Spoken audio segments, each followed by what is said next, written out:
the biggest misconception is that we already compost here at Wesleyan, and that sort of when you put your tray or like your plate on the tray return, that that material is being disposed of in a sustainable manner, which it's not currently.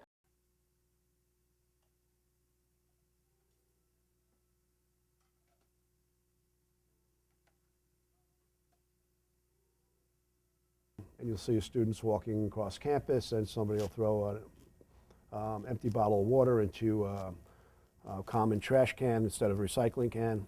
I mean, what's the point? The landfills, there won't be any, so we transport some of our material out to Ohio. Okay, and every hauler in the state of Connecticut runs into the same problem. Those landfills, 4 or 5 years, they'll be closed. So what do you go out to North Dakota? So yeah, we have to handle this trash a more effective way. And part of that is eliminating trash, because there's only so much space in this country. And you don't want to be wasting beautiful pasture land and stuff like that to a 100-foot dump site.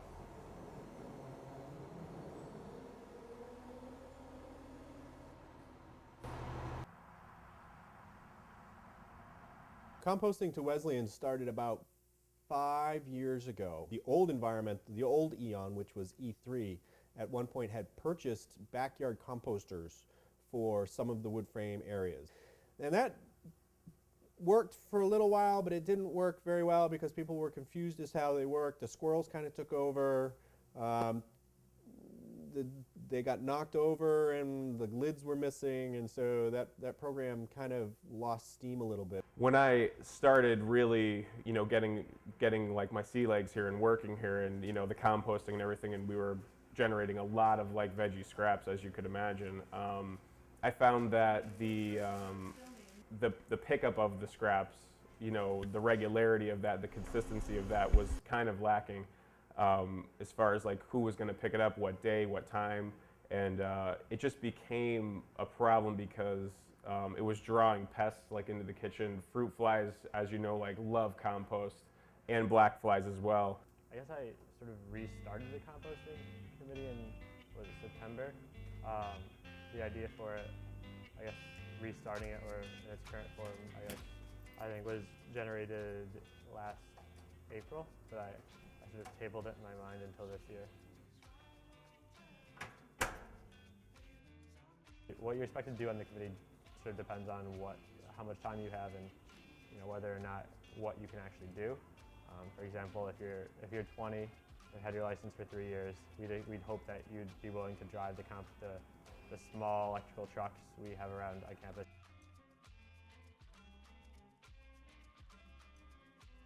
The amount of sort of pre-compost material we were feeding into the compost process was around 70 to 80 gallons a week, which is a considerable amount. I think there's the potential to raise that number much higher in the future, at least doubling it. But I don't think that we don't have the capacity, whether it's students, time, administrative support, or probably even number of earth tubs to actually do that.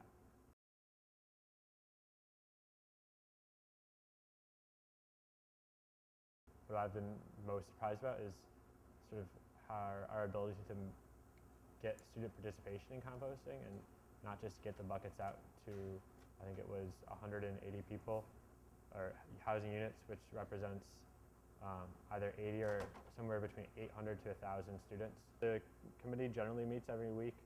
We don't meet during the winter. It doesn't really make sense. I generally like to have the sort of consistency of meetings every week because it allows people to sort of, it helps with attendance, but there also is no point in having a meeting if there's nothing to really discuss and wasting people's time.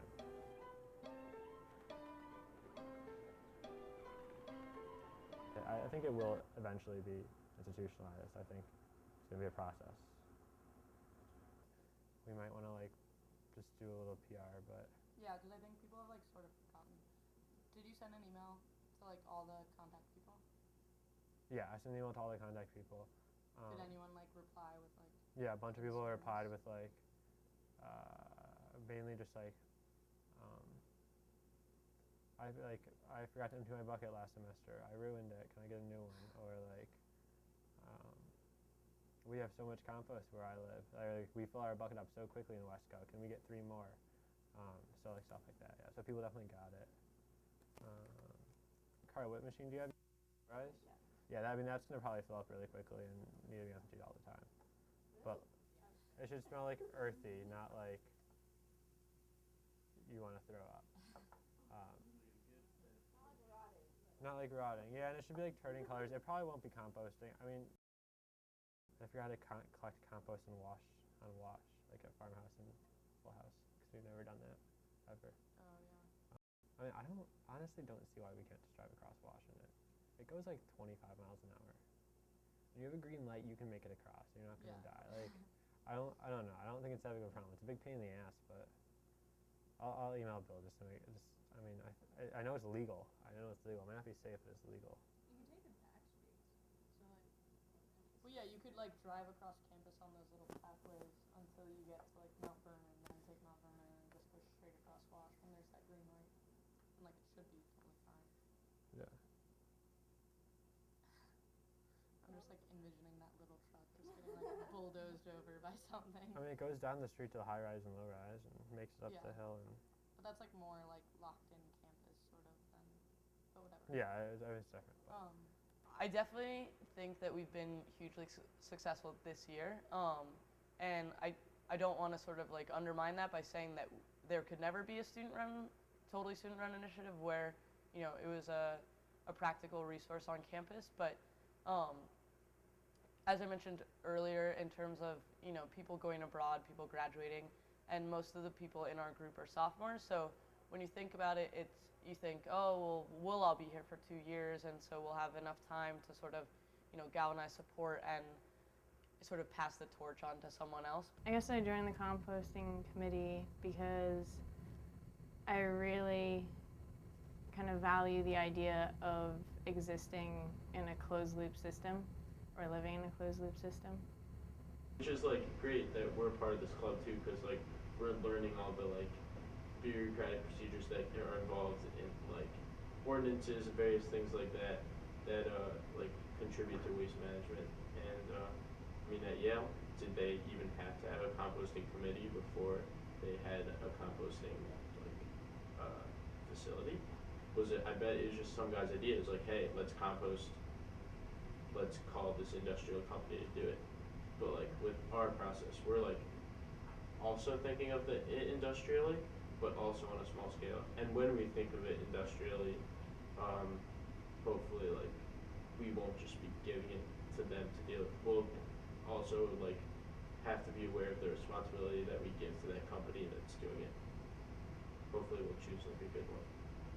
I mean, I compost at home. I'm from Hawaii, so it's a lot different because we don't have the seasonal changes that kind of go along with composting here. But yeah, there's like it's a big black thing, and as a kid, I used to be really fascinated with the bugs in it because it would change kind of depending on like whether it was summer or like the rainy season, which is really interesting to me. Like there were either more earthworms or these weird little maggot things, which is cool. So sorry, weird tangent. Anyway, yeah. So first, you'll be at your home and you'll be, you know, eating lots of things, but you notice you have some extra material waste that you might want to compost. You'll put that in your composting bucket and walk that out to your green machine, which is just kind of a intermediate vessel.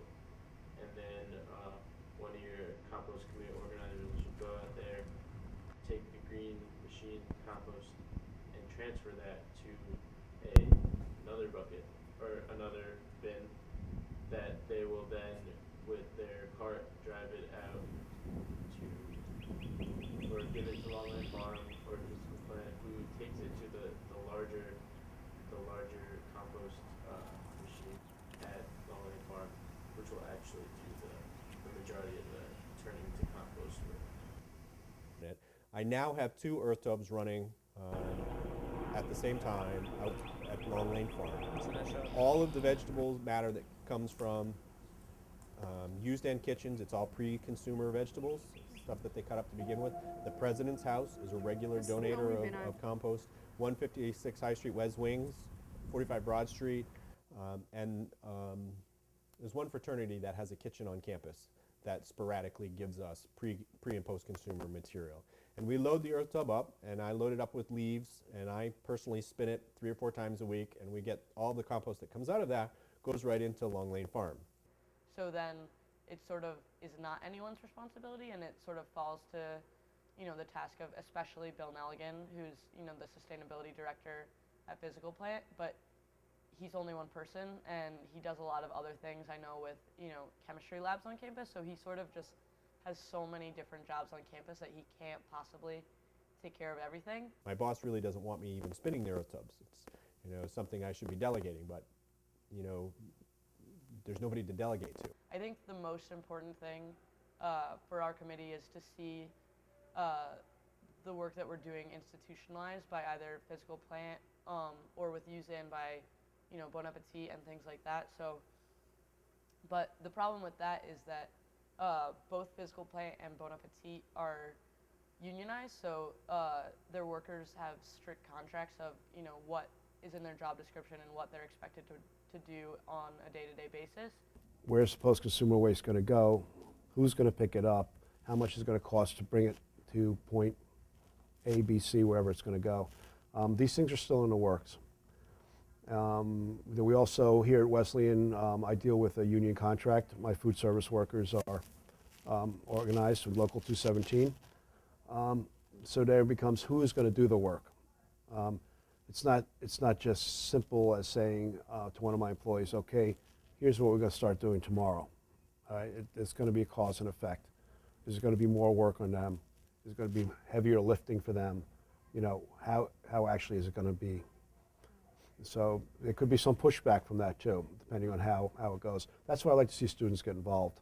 But hopefully in the future, I'd sort of like to see Physical Plant and administration become more involved, because it is sort of, it can be classified and sort of is very similar and even probably can be considered recycling. And it would be nice to have, and I think that we're getting there, to have more administrative support in terms of potentially one day actually, you know, doing, maybe you have one student or a couple students who are involved with handling participation among the general student body, but in terms of actually the labor part of it, I'd sort of like to see Physical Plant take on more of a role. Wesleyan students have the ability to be the most sustainable students in the country. I have no doubt about that whatsoever. Oh, sure. As far as me being, would I be down for like a, you know, a paid internship or a work study for composting? I think that's a great idea, because, you know, it is a lot of work. It's a lot of work to cart around, you know, all these like buckets of veggie scraps, and, you know, people should definitely be compensated for it, because it's a benefit for everyone. You know, it's doing the campus, it's a great service for the campus and the environment, so I don't see why people wouldn't be compensated for it.